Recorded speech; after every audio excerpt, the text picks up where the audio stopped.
자, 이제 그러면 우리 FOMC 결과 나왔고요. 우리 김한진 박사님께서 네. 이제 그 해설을 이제 해주실 시간이 됐습니다. 어서 오십시오.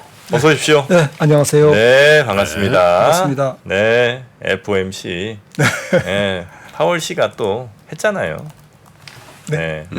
박사님께서 또 이제 제가 아까 얘기해주셔야지. 망발을 했네. 뭐요? 제롬 파월하고 우리 김한진 박사님하고 거의 친구 먹는다 그랬잖아요. 네. 아우 제롬 파월이 많네. 파월 많죠. 나이가? 예. 53년생이네. 아이 뭐 나이가 중요합니까? 맞습니다. 네, 같은 뭐 관심사, 같은 어떤 이 경제적인 그 경험들 이런 걸로 죄송합니다. 따져보면 아닙니다. 제가 좀 더 젊어지도록 노력하겠습니다. 사실 파월이 한참 후배죠. 우리 박사님에 비하면 경제 쪽에서는 파월이 뭐 그렇게 경력 높은 사람 아니지 않습니까? 뭐 괜히 했나요? 또 얘기 아, 이거 길어지면 안 되겠다. 시작이죠. 시간이 얼마 없어요. 네. 자, 일단 뭐 예. 발표 난 거에 대해서 한번 좀 정리를 한번 좀 해주셔야죠. 예, 뭐 오늘 세 가지 키워드 갖고 나왔고요. 네. 뭐 무엇보다도 FOMC 말씀 주셨듯이 정리하고 연장선상에서 언제 금리 인하가 이루어질까? 그리고 시장에서 얘기하는 bad is good, bad is bad 그 임계점 한번 알아보겠습니다. 그래서 FOMC 좀 그 보면서 저는 파월이 어디에다 점을 찍었을까 이거 가장 궁금했어요. 그래서 눈 밑에 찍었나? 기자회견 할 때 파월 의장이 어디에 찍었느냐에 따라서 다음 정책에 조금 향방이 무게가 어디에 실릴 수 있다, 어디론가 더 실릴 수 있다라는 이제 측면에서 아무래도 의장이 좀 중요하잖아요. 근데 파월도 점 찍어요? 맞습니다. 그 위원들만 찍는 게 아니고. 예, 의원 중에 한 명이니까. 위원 중에 한 명이잖아. 그래요? 체어지 체어. 네. 위원회 위원장. 그래서 네, 이제 위원장하고 부위원장하고 뉴욕에 하는 총재는 뭐 상근직임입니다. 네네. 그 위원장 당연히. 그래서 혹시 뭐 영향을 좀 많이 줄 수도 있으니까 안 찍나 싶었는데 파월도 다 찍는 하나씩 찍는군요. 당연히 의장이 역대 보면 역대 FOMC에서는 의장의 역할이 좀 중요하고요. 그 리더십이 굉장히 중요합니다. 네네. 그렇게 알고 있습니다. 네. 그래서 이번에 내년도 점도표가 바뀌었기 때문에 지금 파월 연설에서 뭐 여러 가지 얘기를 했는데 예를 들어서 인플레이션 요인이 뭐냐라고 이제 기자들이 질문하니까 강한 경기 요인이다. 뭐 소비나 주택 시장이나 뭐 임금이나 뭐 이런 기타 등등이죠. 네. 그 다음에 이제 우리가 관심 있는 것은 제약적 수준에 얼마나 머무는 것에 관심을 둔다 하면서 이제 그 전에 제약적 수준의 금리를 찾는데 우리가 노력하는 중이다. 죄악적. 제약적. 네, 그러니까 어느 정도 금리를 올리면 네. 조금 경기를 좀 누를 수 경기가 있나? 조금 안정되고 네. 인플레이션이 잡힐 수 있는지 네. 그 수준이 이제 중립금리 수준에 대한 논쟁인데 지난번 잭슨홀 미팅에서는 살짝 그냥 얼버무려서 넘어갔거든요. 굉장히 사람들이 관심이 많았는데 근데 이번에도 이제 제약적 수준의 금리를 좀 경제를 긴축적으로 몰고 가는 제약적 수준의 금리를 찾으려고 노력하는 중이다라고 얘기했어요. 이게 왜 중요하냐면 점도표 때문에 그렇습니다. 점도표가 중립금리에서 그러니까 장기적으로 중립금리에 대해서 2.5% 정도로 지금 보고 있잖아요, 연준은. 네. 그런데 지금 2.75% 이상을 찍은 사람들이 지금 5명이에요. 3.0 이상 찍은 사람이 5명이고 2.5 이상, 그러니까 2.5보다 더 위로 찍은 사람들이 7명이나 돼요. 5명 포함해서요? 아니면 5명 5명 포함해서. 포함해서. 네. 그러니까 7명이 지금 2.5 이상 찍은 사람이 점도표를 제가 지금 보는데 하나, 둘, 셋, 넷, 다섯, 여섯, 3.0 이상 찍은 사람들이 5명이고요. 네. 그 다음에 2.5 이상 찍은 사람이 2명입니다. 그러니까 기존의 연준이 보는 2.5 이상의 기준금리를 찍은 사람이 토탈 7명이나 되는 거예요. 적은 숫자가 아니잖아요.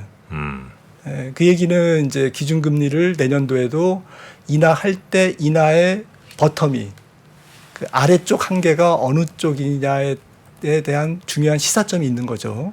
아까 그 점도표 그림을 아까 걸 좀 보여주세요. 그게 아마 좀 보기가 편하실 것 같은데. 아까 그 여기는 지금 점도표가 지금 이거 없고. 네, 제가 지금 핸드폰으로 네네네. 보고 있는데 네, 박병창 기사님 시간에 나온 점도표 그림이 있거든요. 그거 보면서 한번 설명 주시면 조금 더 아마 이해가 잘 될 것 같습니다. 네. 예. 자, 일단 화면이 나오면 네. 말씀을 드리고 그건 뭐 저희가 준비되는 대로 할 테니까 안 나오면 예, 설명해 주시면 됩니다. 네. 지금 5가지로 제가 정리를 했거든요. 네.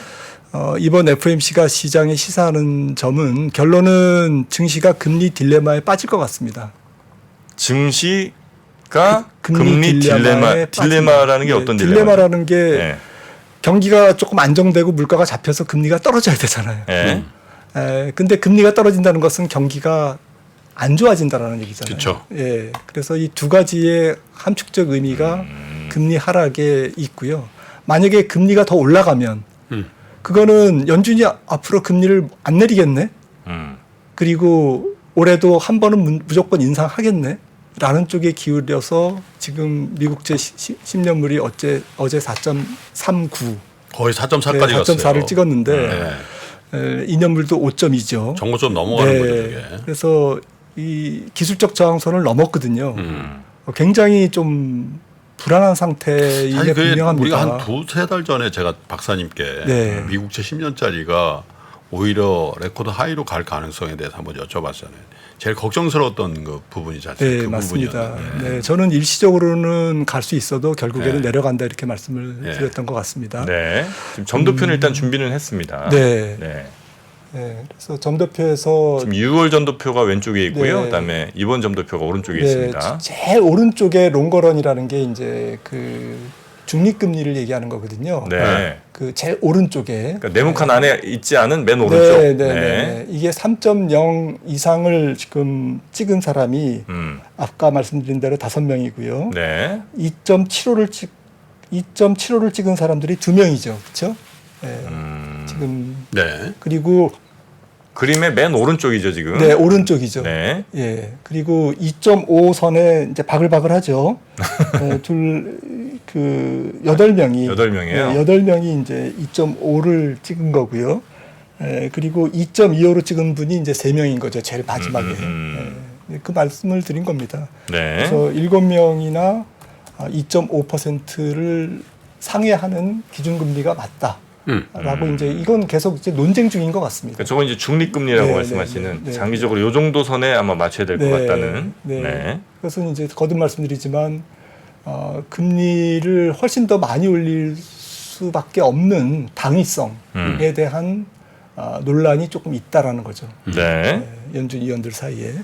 그래서 다시 이 표로 돌아오시면 요거는 점도표를 이제 그 숫자로 나타낸 거죠.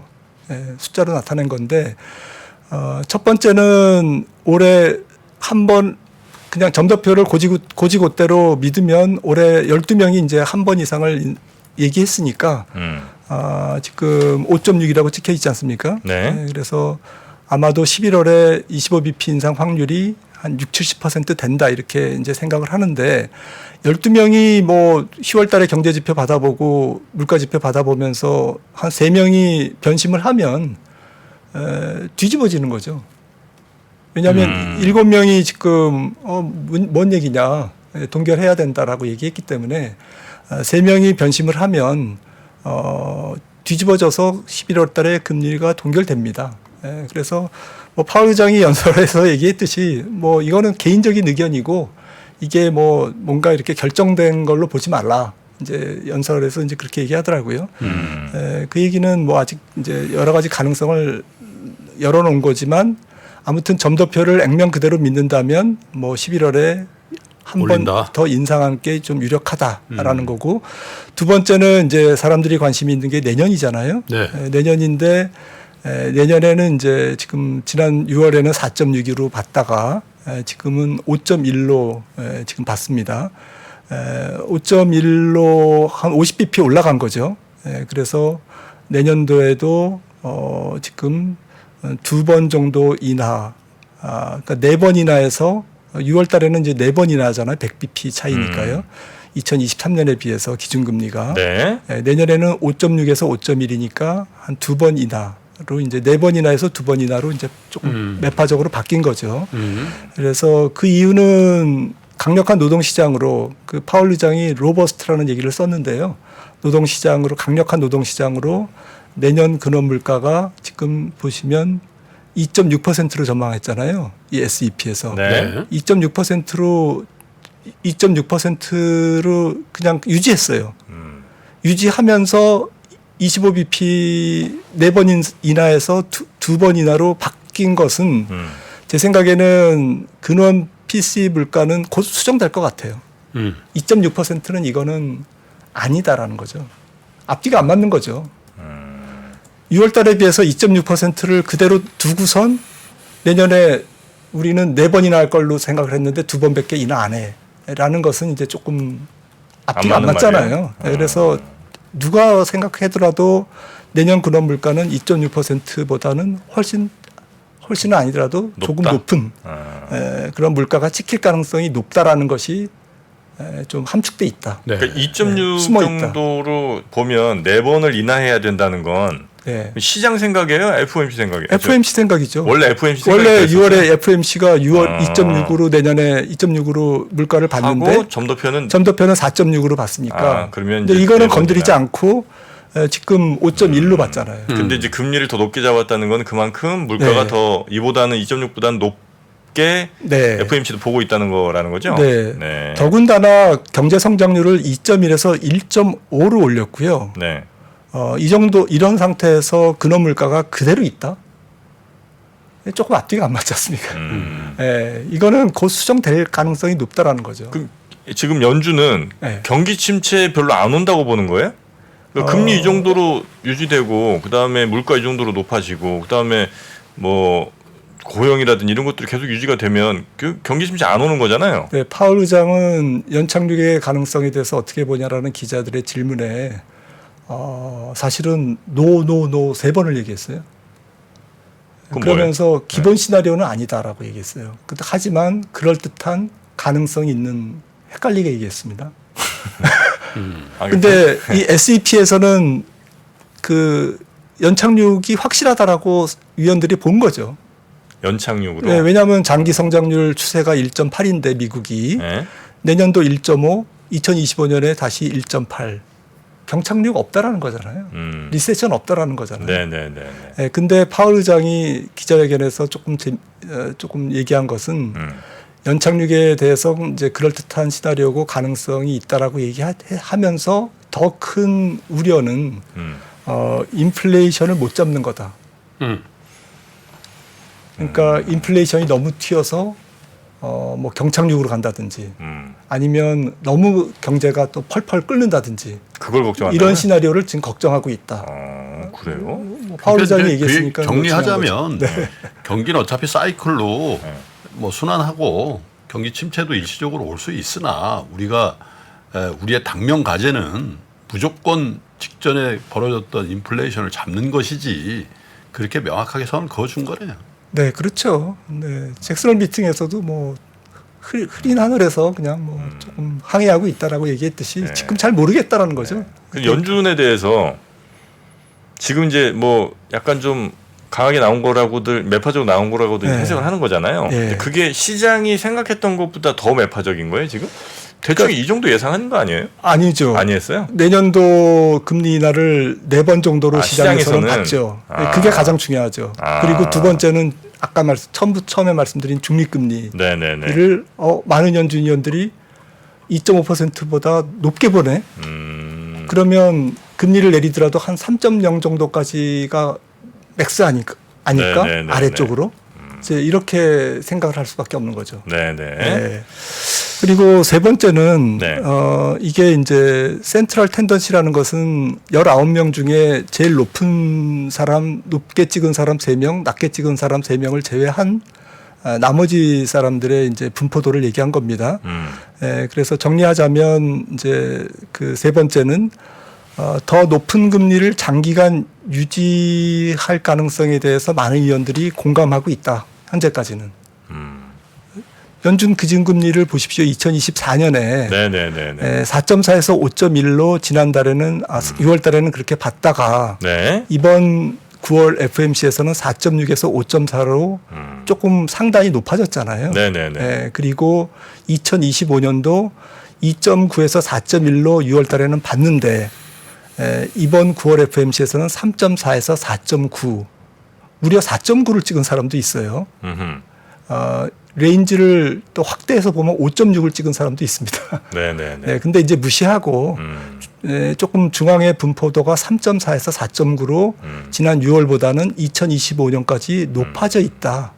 그러니까 극단적인 의견들까지 다 모아서 하면 평균값 이상이 나오니까 저 예. 위아래 다 빼고 조금 이제 가운데 의견을 모아서 보자니 그렇게 보더라도 더 위에 가 있다. 네, 아니요. 그게 이제 미디안 값이 네. 그 높은 순서대로 배열을 한 거지 않습니까? 네네. 그게 2.9로 올라간 거죠. 예. 그래서 2025년도 3.9로 올라갔고 지난달 3.4에서 6월달 3.4에서 연준의 2025년 연말에 기준금리가 3.9 정도를 사람들은 평균적으로 본 거죠. 네. 19명의 평균이. 그리고 이번에 2026년께 이제 새로 제시됐지 않습니까? 2.9%로 본 거죠. 그러니까 2.9% 이렇게 본 게 분포도를 보니까 네. 3.4에서 4.9 그리고 지난 3개월 전보다는 훨씬 높아져 있다. 그러네요. 그러니까 연준 위원들은 뭐 대출 여건의 변화라든지 여러 가지 무슨 상황의 변화가 특별히 그러니까 대출 여건의 변화를 파월 의장도 연설에서 얘기했거든요. 네. 기자회견에서. 그러니까 이런 게 긴축적이 될 수가 있잖아요. 사실 또 금리도 계속 올라가면 이 금리 자체가 또 긴축적인 영향을 줍니다. 왜냐하면 모기지 금리라든지 자동차 론이라든지 다 영향을 미치잖아요. 양면성이 있거든요. 이런 대출 여건의 변화가 있으면 자연스럽게 이렇게 높아지지 않겠죠. 하지만 이런 변화가 없다면 내년, 후년까지도 기준금리 목표는 조금 더 상향 조정될 가능성이 있다. 12월 FMC에서 이 SEP를 이제 또 우리가 받아볼 때는 3개월 후에는 이게 더 높아져 있을 가능성이 있다라는 거죠. 다섯 번째는, 네 번째는 아까 말씀하셨던 이제 견고한 경기, 연착륙의 기본 목표 가능한 수준인 것 같다. 아직까지는 그렇게 보고 있습니다. 다섯 번째는 중립금리가 높아져 있을 가능성. 첫 번째 말씀드린 거죠. 연준 내부에서 상당한 경론이 있는 것 같습니다. 근데 연준 위원들은 사실은 생각해 보면 약간 정치 색깔이 있는 그 임명권자가 이제 어느 정부에서 임명됐느냐에 따라서 좀 약간 색깔이 없다고는 볼 수 없죠. 다 당원들도 있어요. 네, 민주당하고 당원들도 공화당 있고요. 당원들도 있죠. 네. 지금 레이너드 부의장 같은 경우는 또 저기 백악관으로 갔지 않습니까? 그러니까요. 그런 식으로 정치 색깔이 있는 이코노미스트거든요. 그래서 이 점도표를 액면 그대로 보기는 어려워요. 그런데 그래서 제가 오늘 출연했을 때 제일 먼저 중요하다고 말씀드린 게 중립금리였거든요. 이거는 약간 이론적인 거잖아요. 그리고 이코노미스트들이 가장 관심이 있는 거잖아요. 그리고 연준의 통화정책에 어쨌든 큰 구조적 변화를 일으킬 수밖에 없는 그런 베이스잖아요. 이 부분에 대해서 처음 파월 의장이 기자회견에서 언급을 했다라는 것 자체가 저는 굉장히 인상적이었습니다. 예, 직선적으로 언급했거든요. 그래서 모두에 말씀드렸듯이 파월 의장이 아까 박병창 이사님이 그 찍어둔 그 점도표에서 롱거런 점도표, 중립금리 점도표에 파월이 약간 2.5% 위에 찍은 게 아닌가. 그리고 2024년 내년도 혹은 후년도 기준금리 예상도 파월이 약간 높은 쪽에 찍은 게 아닐까 말하는 뉘앙스로 봐서는.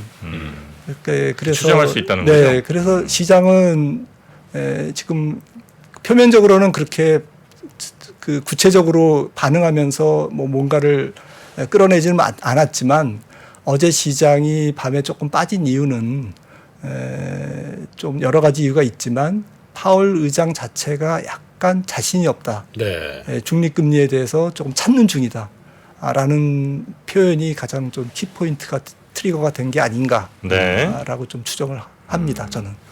네, FMC 결과에 대해서 이제 워낙 이제 파월도 좀 애매모호하게 얘기한 부분도 좀 있고 그래서 하여튼 그 뜻들을 이제 우리 김환진 박사님께서 잘 또 이렇게 풀어주셨는데 그래서 결론적으로 금리는 그럼 언제쯤 이제 요 고공 상태 유지한다는 거는 이제 어느 정도 좀 이해를 했고요. 네. 그러면 인하되는 시점은 대략 언제로 보고 계십니까? 혹은 이 회의 이걸 통해서 내년에 2번이라고 지금 점도표 네. 나와 있다면 점도표로는 2번이죠. 저 뒤로 밀리는 거지. 저는 뭐. 9월 예상했고요. 우리 김 프로님 11월 예상했습니다. 근데 아까 제가 내용 중에 말씀을 드렸잖아요. 네. 12월 FOMC에서 근원 PCE 물가가 올라갈 가능성이 있다.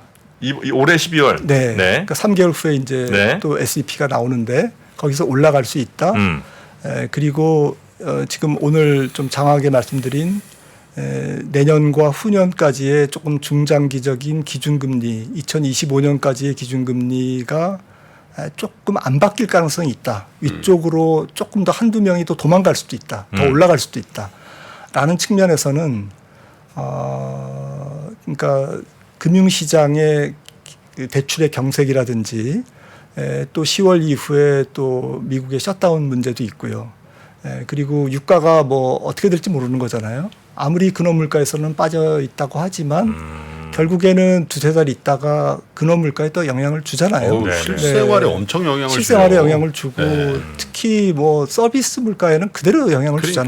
주잖아요. 그래서 요즘에는 제가 분석해 보니까 한 달 만에 그대로 반영되더라고요. 그렇죠. 근원 물가에 네. 트랜스포테이션이라 이런 쪽에 그런 측면에서 변수가 있습니다. 그러니까 지금 말씀드린 자동적으로 경기와 물가를 조금 끌어내리는 요인들이 작동하지 않는다라는 가정하에서 그런 가정을 설정한다면 제 생각에는 내년도 금리 인하는 없을 것 같습니다.